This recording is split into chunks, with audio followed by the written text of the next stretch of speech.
part of my goal is you guys, everybody has busy lives, and my goal is to have y'all get out of here by 2 o'clock. So my name is Gurney. If you've never been to this event, this is the ProAging IEC network event. We hold these periodically, and what we strive to be is sort of like a chamber of commerce for senior serving professionals. Our goal is to give you the opportunity to network with each other, to learn interesting topics, and it's also, we try to hold these at a variety of venues. So if you've never been to the Fairfax before, and by show of hands, do we have any people that have never been here? Wow, hey, that's great. This is a great opportunity to really do double duty. You get to network, you get a great lunch, and you get to see a place that you can talk to your clients about. We've got a great program today, but our venue is thanks to the Fairfax. So first off, big round of applause to the folks at the Fairfax.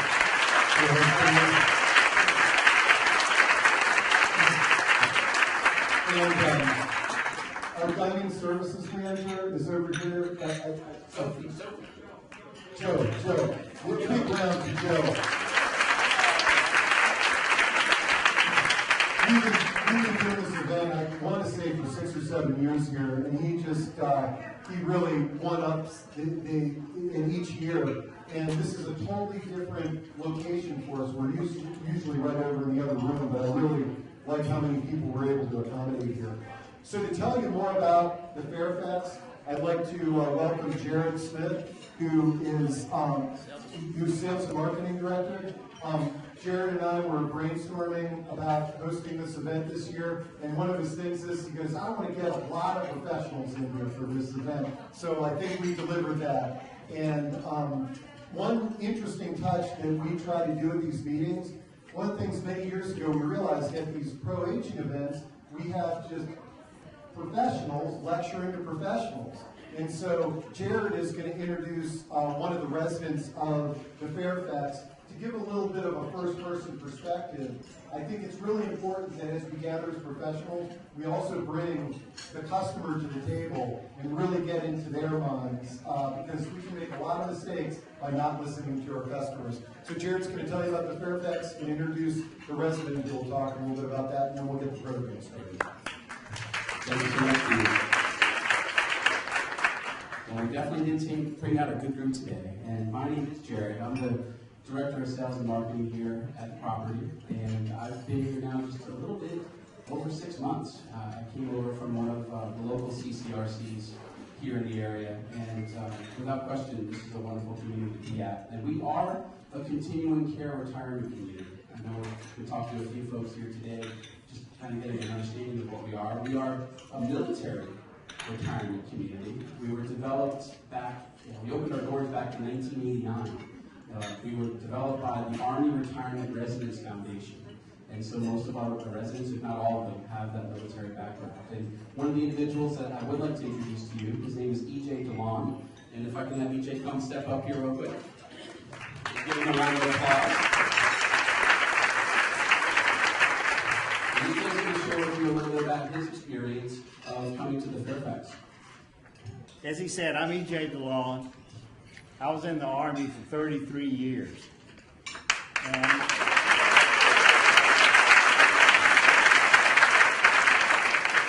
during that time, my wife and I lived in 29 different houses. And this is our 30th home. Notice I said home, not house, because it really is our home now. We lived at Fort McNair. Most of you have seen Fort McNair, in one of those lovely, beautiful brick homes, 7 bedrooms. When I retired, we moved back to Springfield, and we moved into our former house, which had 5 bedrooms, so we had to scale down. Then suddenly, we were faced with the hardest decision we've ever made in our life, and that was to move here. Because it's a tough decision, but it's got to be made. Somehow, all of us are going to age, and it's inevitable. You're going to be faced with, you're going to need support later on. So those of you that are young right now, get on the waiting list to come on over here.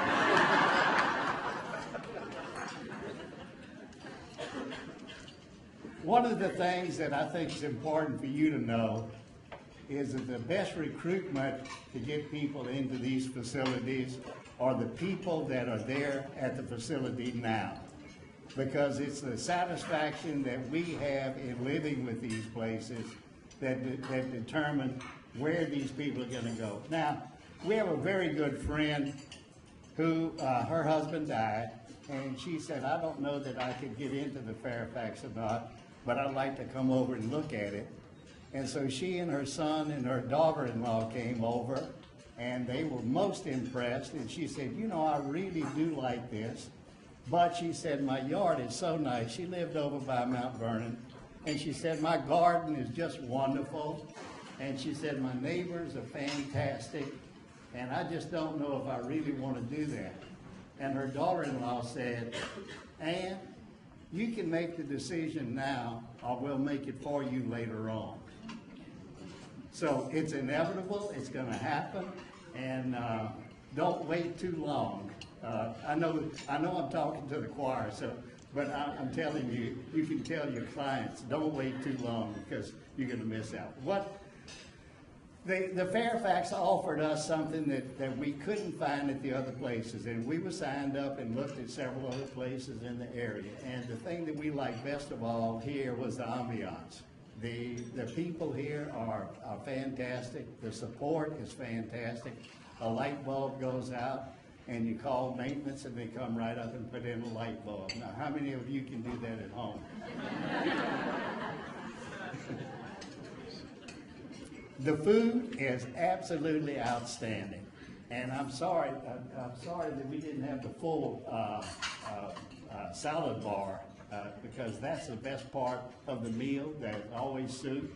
We have several entrees every night, and we change the menu continually. And the hired help, they're wonderful. There's Isaac and Denzel. And these are young, most of them are young high school students that come over and work. And they're delightful young folks, and they care about us. They want to make sure that we're well taken care of. The facility itself, you talked about having to walk. Most of us like to walk to stay alive. As a matter of fact, it's nice to have this nice, beautiful lake that people walk around, and they have mile markers and what have you.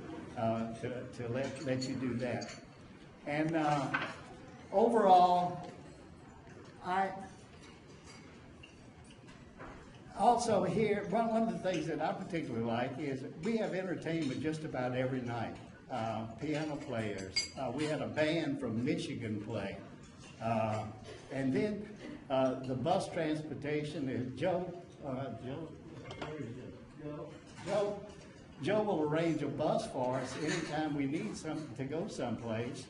And if you need to go to the airport, there's transportation available for us. So from that standpoint, you can get around and do anything. One of the things that we liked about the Fairfax, rather than the other places, is that all the support facilities are nearby. And they mentioned that we're a military community, and to have Fort Belvoir and that beautiful new hospital right nearby is a real plus for the Fairfax. Although we have a lot of people that were not in the military, a lot of dependents, and it has worked out beautifully for all of us that have come in. And I think that's about all I got to say. And I can go on and on, but thank you very much.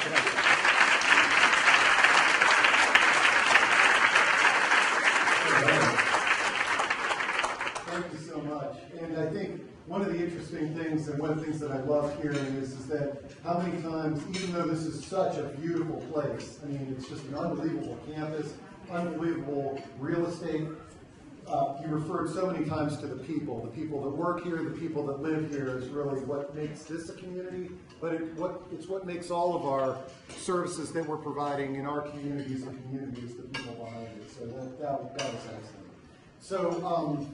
So that we can try to get on track and get you out of here too, we're going to start our panel presentation. And when I say panel, we're going to have our speakers come up on the microphone one by one. We got enough time for them to do 5 to 7 minute overviews of what their offerings are. And we'll try to throw in, if we're on track, I'll throw in a few questions in between the speakers. And then at the end, if we have some time left over, we can have a discussion and an over panel presentation. But the topic today is the area agencies on aging and the national network of aging services, the government network of aging services. And this is of critical importance to all of us in this room for several reasons. Number one, our clients. I can't tell you, a day does not go by when we're sending 2 or 3 of our readers to the elder care locator number. They might be looking for services in Des Moines or Alexandria. We're steering them in that direction. But number two, we all know that our government doesn't have the ability to spend as much money. And so all government agencies, including area agencies on aging, are relying on private and nonprofit organizations to sort of fill in the gaps where necessary. And so understanding who the players are in our region should help all of us really run our operations more efficiently. So I'm blown away, and one of the reasons why I think we've got such a great turnout today is because of our first speaker, Sandy Markwood, who's the CEO of the National Area Agencies on Aging. Now, normally, Sandy's the type of keynote speaker that you see at your national conferences. We just got lucky because she lives in her own backyard. Thankfully, we don't have to pay her speaking fees like she probably charges the other organizations. But it's an unbelievable opportunity for Sandy to give us an overview, and then after Sandy, we'll have each of the leadership from each of the area agencies on aging will come up and give an overview of what they offer locally. And for purposes of time, I'm just going to have our panel speakers just take the mic, introduce themselves, tell you what their title is and what county they're from. And so without further ado, let's welcome Sandy Markwood.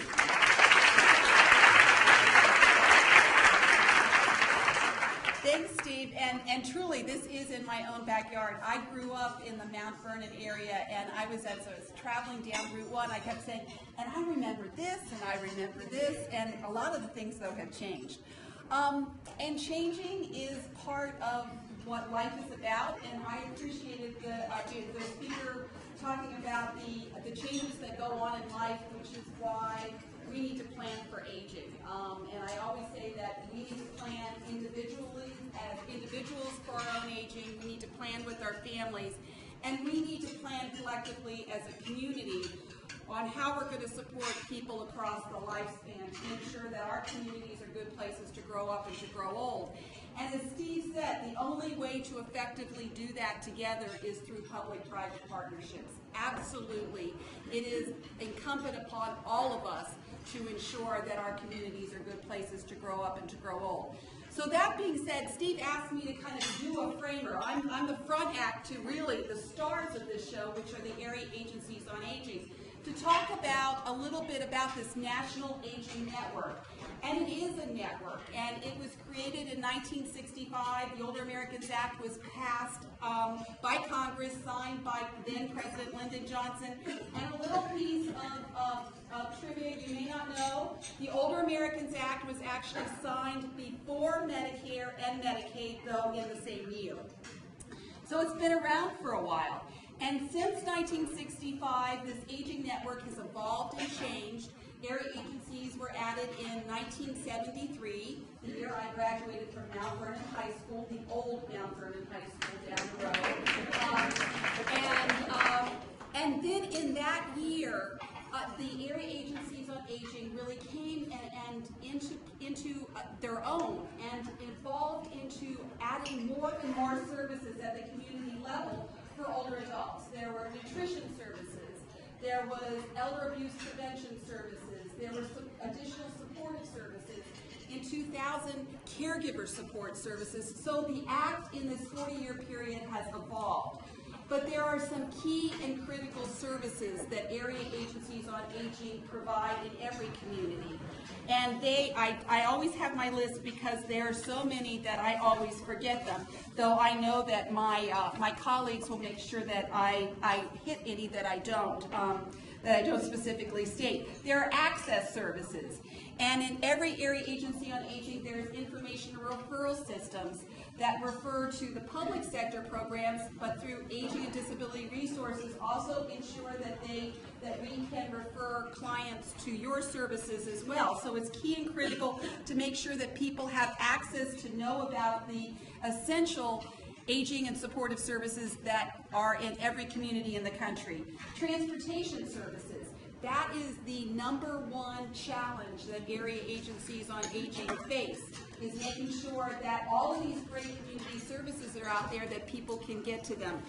And also to do case management, recognizing that, as you know through your business models, that if somebody needs one service, oftentimes they need 2, 3 services, and making sure that they get connected and help in making sure they can manage and navigate those services, both public and private.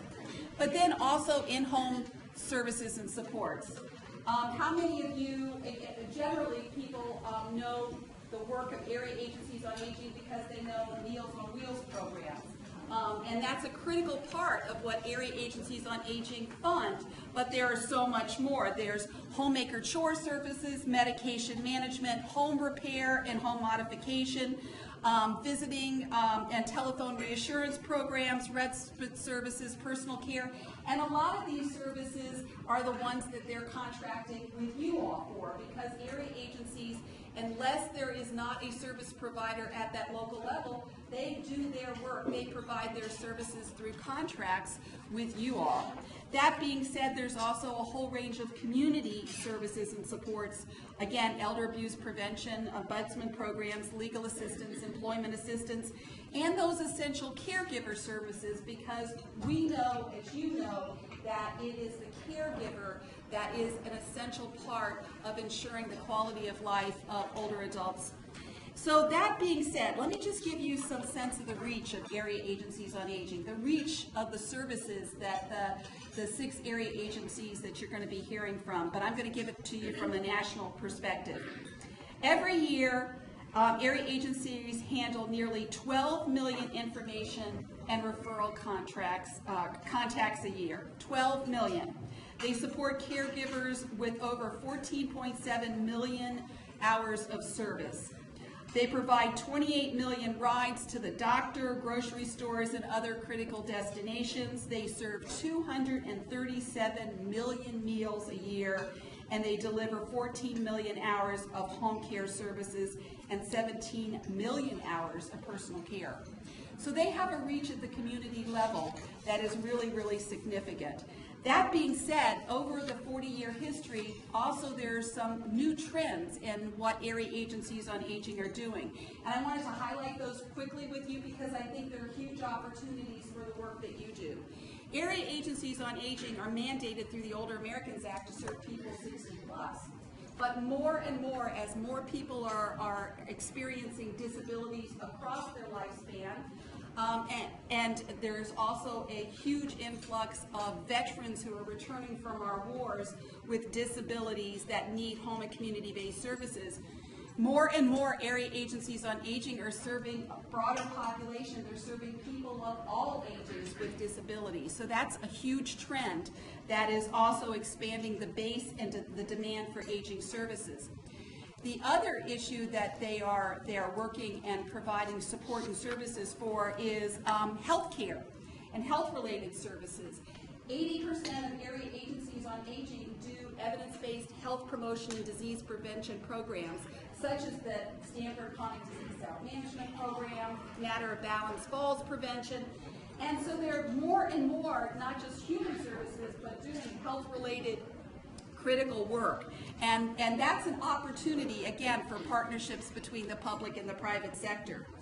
Also, in how they're doing their work, they're reaching out and doing it in a very consumer-directed way, looking at being able to give clients more and more choice in who their service providers are, which again is another public-private opportunity. But as we look forward to the new directions of area agencies on aging in the future, as I said, they've hit their 40-year anniversary. There's lots of different opportunities for the future.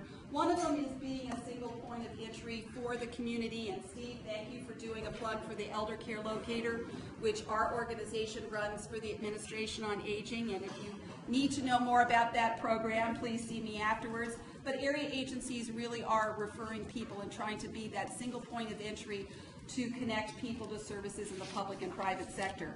But there are other trends going on. In this state and in 28 states in the country, there is a trend towards managed care for long-term services and supports. And I know there are a number of insurance companies that have bids in Virginia. But there is a huge opportunity there for the area agencies on aging to be able to connect and to contract with directly with the managed care organizations, which is happening in some parts of the state, not necessarily at this point here in Northern Virginia, but also an opportunity, again, for home and community-based services to be part of that formula. It needs to be part of that formula, but because both from the area agency perspective and from the service provider perspective, you all have been working in this field for 40 years. You know what clients need and want. And a lot of the managed care organizations, and I'm speaking nationally, not from Virginia, will admit that they've never really worked in this sphere before. So there's huge challenges, but opportunities there.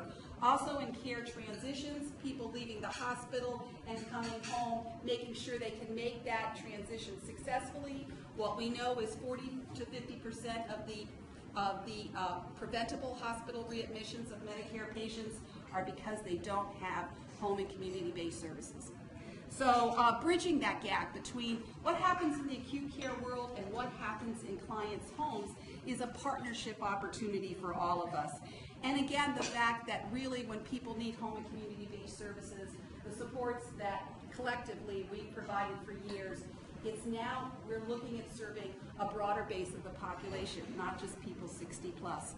And the last thing that I would say from a trend perspective is the realization and the planning that area agencies are doing in ensuring that communities are good places to grow up and to grow old, and recognizing that you can have the greatest services in the world, but you need to have communities that have transportation, housing alternatives like the Fairfax, but other housing alternatives as well, and a good systems to be able to support people as they age across their lifespan. And again, through the planning that area agencies do and through the work that you do, I think that we can achieve that. And because I'm an advocate, I have to make one final plug before I turn it over again to the stars of this program, which is the fact that the area agencies in this country were created through the Older Americans Act, 1965. Remember, I'll quiz you at some point later. But in saying that, that act is up for reauthorization. It was supposed to have been reauthorized 2 years ago, and like a lot of other things in Washington, it's kind of been put on hold. But I've got good news to bring to you, and I've got an ask to give to you as well. The Senate is passing today a bipartisan reauthorization bill that it would reauthorize this very important act for another 5 years. Bipartisan. It's not a Democratic bill. It's not a Republican bill. As we know, aging is not a partisan issue. It is a bipartisan issue. And that bill will go to the Senate markup next week, and then we need to have action in the House. This is a simple, almost straight reauthorization of this bill. I ask you all as advocates from the private sector, as well as my colleagues from the public sector, talk to your members of Congress and get this bill done, because the future of aging is in all of our hands. It's also in their hands. And the foundation of aging at the community level is really in the Older Americans Act, and we need to get this done. So with that, I would like to turn it over to what I really believe are the people who are working and leading these efforts on the ground. And I think I'm turning it over first, Tricia, to you. Thank you. Thank you.